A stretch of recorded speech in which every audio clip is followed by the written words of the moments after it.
সূর্য আজ কোন দিকে উঠেছে? পূর্ব আকাশে না পশ্চিমের আকাশে? আমি তো অবাক সকলের কর্মকাণ্ড দেখে। দাঁড়াও,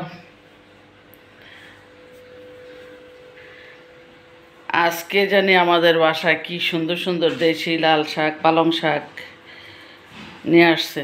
ঘুম থেকে লেটে উঠছি, ওঠার পর দেখি যে সেই সুন্দর, দেখেন টকটকে লাল। এটা দিয়ে টক রান্না করলে সেই হবে। যদি দেখার ইচ্ছা হয়, দেখছেন ওই যে পালং শাকটা দাও তুমি মিঠু। এই খাঁচাটা একদম কচি কচি পালং শাক মিম কেটে ফেলছে আমি আসার আগে রান্না করে। জানি না কার এত সুবুদ্ধি হয়েছে যে ঘরের জন্য কিছু জিনিস নেয়া বা চোখের সামনে পড়ছে শাক নিয়ে যাই, এত সুন্দর মেন্টালিটি কার হয়েছে আজ।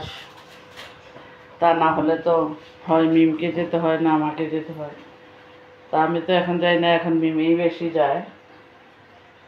আপনারা দেখেন আমাদের বাজার হাট রান্না সবই আমাদেরকে করতে হয়।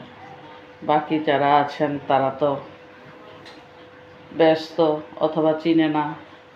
এদেরকে যদি পাঠানো হয় বাজারে, 3বার 4বার কল দিবে, এই মাছ নাই, এই সবজি নাই, এটা নাই, এটা নিব, এরকম করে ওরা।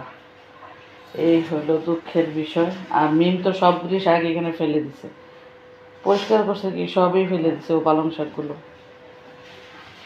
হায়রে আল্লাহ, দেখে সে সব ফেলে দিয়েছে, এগুলি নাকি বাদ। ও হচ্ছে আর একটা সর্বনাশ, পদ্মা নদীর মতো। ও হচ্ছে আর একটা সর্বনাশ, সব ফেলে দিবে। ওকে দিবেন, ও ধ্বংস ধ্বংস। তো যাই হোক, কেমন আছেন সবাই?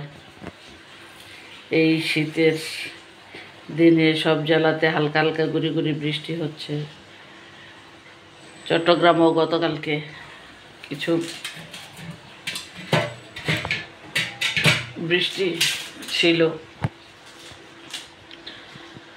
তো আজকে আমরা লেটে ঘুম থেকে উঠছি, একটু টেরই পাই নাই, খাওয়া দাওয়া লেট। এই জন্য রান্নাঘরে চলে আসলাম দেখতে কি কি হচ্ছে। তো দেখি যে লাল শাক আরও কাটতে হয় নাকি, এগুলি একদম কচি, ফাইজলামি করা, হাত দিয়ে 3টা টান দিয়ে নিয়ে নেওয়া যায়। কিরে মিমেরে পোকে ধরছে, মারা গেলে তো পোকেই খাবে, জুকিয়েই খাবে না। এখন কেন পোককে ভয় পায়, পোকাকে ভয় পায় জীবিত থাকতে। তো কি অবস্থা বলেন, সবাই কেমন আছেন? আলহামদুলিল্লাহ, আমাদের ভাত উপর করে রাখছে, ভাত হয়ে গেছে। তো আমরা খেতে চলে যাই। বলে এমনি আমাদেরকে খাবার দিবে না, লাইটের আলো কম দেখে।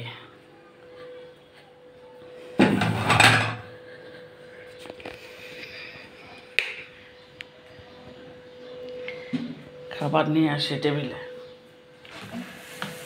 খাওয়া দাওয়া শেষ করি। মেয়ে চা খাবো নাকি?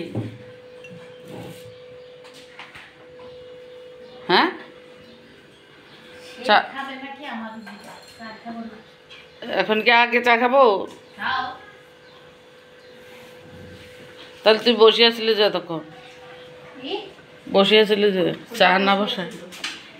এই যে ওর চেহারাটা যদি একটু আপনাদেরকে দেখাতে পারতাম, বিশেষ করে মুখের অংশটা, বুঝতেন। কয়লা আছে না, কয়লা, কয়লার মতো। ঠিক আছে, আর বেশি বদনাম বললে এখন খাওয়া দাওয়াই বন্ধ করে দেবে সবার। তো সবাই ভালো থাকবেন, সুস্থ থাকবেন, আর আমাদের এরকম ভিডিও দেখতে থাকবেন। হ্যাঁ, ভালোবাসাগুলি প্রকাশ করবেন। বিদায় নিয়ে নিচ্ছি, খেতে যাব এখন। খাওয়া দাওয়াটা আর আপনাদের সাথে শেয়ার করলাম না। আল্লাহ হাফেজ, আসসালামু আলাইকুম, বাই।